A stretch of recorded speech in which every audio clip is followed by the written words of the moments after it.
가피풀 말씀 테마. 나는 왜 이렇게 열심히 살고 있는 걸까? 19세기 중국 선교사로 갔던 앤 월터 편 양은 아름다운 처녀로서 의과대학을 나오고 바로 선교사를 지원하여 중국으로 떠났습니다.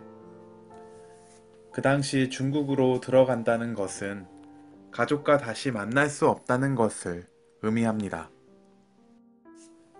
그 어머니가 딸을 중국으로 보내고 얼마나 보고 싶었겠습니까? 살아있는지 그 소식만이라도 듣기 원해서 중국으로 가는 사람에게 210달러를 주며 잘 지내고 있다면 안전하다라고 한마디만 꼭 전보를 쳐달라고 부탁했습니다. 얼마 후에 앤의 전보가 왔습니다. 그런데 전무는 그녀의 어머니가 기다리던 안전하다가 아니었습니다. 즐겁다였습니다. 이것이 진정한 그리스도인의 복된 마음입니다. 세상 사람들은 그 상황에서 그저 살아있는 것만으로도 기적이라고 하지만 예수님 안에 있는 사람은 즐겁습니다. 즐거움과 기쁨의 근원이신 주님을 내가 알고 그 주님이 내 안에 계시니까 나도 즐거운 것입니다. 우리의 기쁨의 이유는 예수님이십니다. 어떤 일이 다 잘 되어서 오는 기쁨이 아니라 주 예수님이 나와 함께 계신 것을 아니까 기쁜 것입니다. 다윗은 시편 16편 8절 9절에서 이렇게 고백합니다. 내가 여호와를 항상 내 앞에 모시며 그가 나의 오른쪽에 계심으로 내가 흔들리지 아니하리로다. 이러므로 나의 마음이 기쁘고 나의 영도 즐거워하며 내 육체도 안전히 살리니. 다윗은 하나님을 항상 눈앞에 모시고 살았습니다. 어떤 환경 속에서도 하나님을 의식하고 살았기 때문에 그의 마음이 기쁨으로 충만했습니다. 하나님을 눈앞에 모시고 살아도 다윗이 그렇게 기뻤는데 우리는 주님이 우리 안에 와 계세요. 그 주님을 바라보는 눈이 뜨이셔야 합니다. 그래서 24시간 예수님을 바라보며 매일 예수님과 함께하는 동행일기를 써보자는 것입니다. 저는 제 삶의 즐거움이 뭔지 딱히 말하기 어려웠습니다. 교회가 부흥하는 것을 보는 것도 즐거움이 아니고 많은 사람들에게 설교하는 것도 즐거움이 아닙니다. 주님은 그런 것을 즐거움으로 삼지 말라고 하셨습니다. 교인이 많아지고 많은 사람들 앞에서 설교하는 것이 즐거움이면 저는 망한다고 하셨습니다. 그것은 매우 중요한 일이자 힘있게 감당해야 할 사명이지 제가 그것을 낙으로 여기는 순간 저에게 화가 될 것입니다. 유명해지는 것도 즐거움이 아닙니다. 사람들에게 많이 알려지는 것은 오히려 부담입니다. 사람들의 칭찬을 듣고 높임을 받는 것도 즐거움이 아닙니다. 돈을 많이 받는 것도 즐거움이 아닙니다. 그런 유혹을 엄청나게 받지만 주님은 계속해서 저를 십자가에 못 박으라고 하십니다.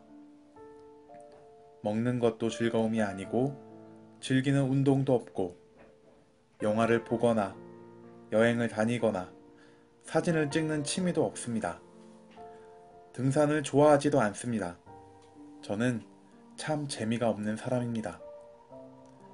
그런데도 뭔가 늘 바쁘게 지냅니다. 도대체 나는 왜 바쁘지? 왜 이렇게 열심히 사는 거야? 대체 무슨 즐거움이 있어서 있는 힘껏 살아가지?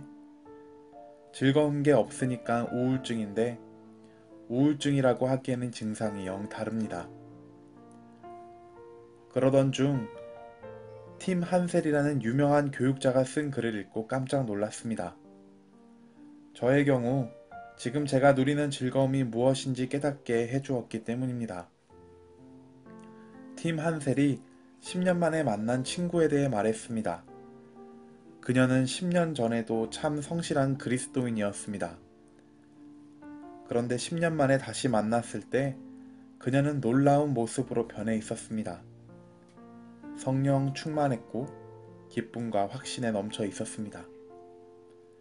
그동안 내게 무슨 일이 일어났는지 설명해 줄 수 있겠니?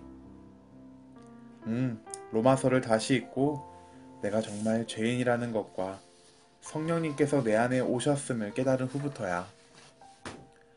그건 전에도 마찬가지였잖아. 맞아. 내가 죄인이라는 것을 항상 알고 있었지. 그러나 전에는 내가 크리스천이 되었으니 더 이상 죄를 지어서는 안 된다는 생각만 했었어.